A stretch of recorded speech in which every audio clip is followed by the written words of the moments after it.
z square into p square x square plus q square equals 1. If we replace p by dou z by dou x and q by dou z by dou y, the given equation can also be written as z square into x dou z by dou x the whole square plus dou z by dou y the whole square equals 1. Call it as equation 1.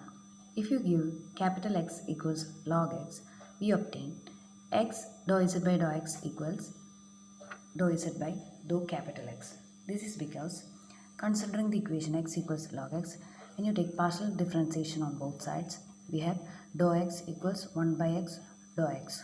Therefore, when you give dou z by dou x into x, it can also be written as dou z upon dou x, because 1 by dou x from this equation is x upon dou x. That's how we obtain x dou z by dou x equals dou z by dou capital X.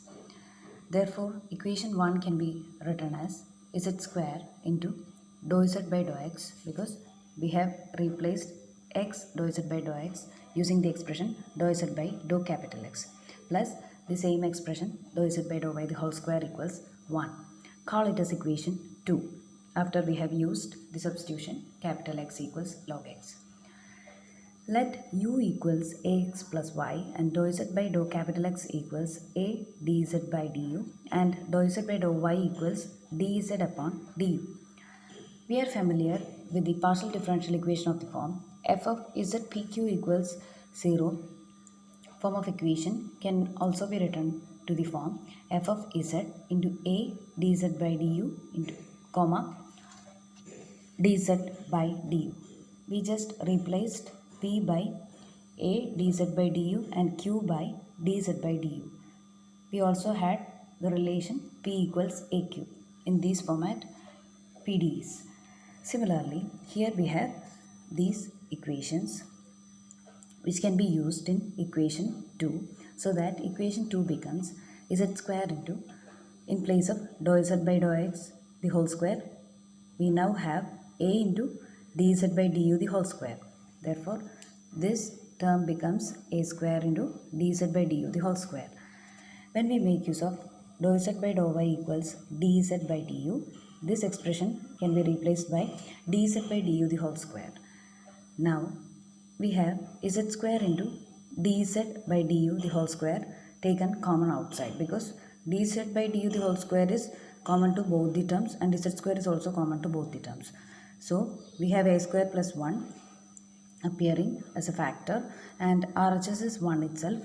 Now, if we take square root on both sides and we take du to the RHS in order to take integration on both sides, we have z dz equals plus or minus du upon root of a square plus 1 after we take square root on both sides. Now, if we integrate both sides, we have integral z dz equals plus or minus integral du upon root of a square plus 1. Root of a square plus 1 is only a constant, it's free from integration.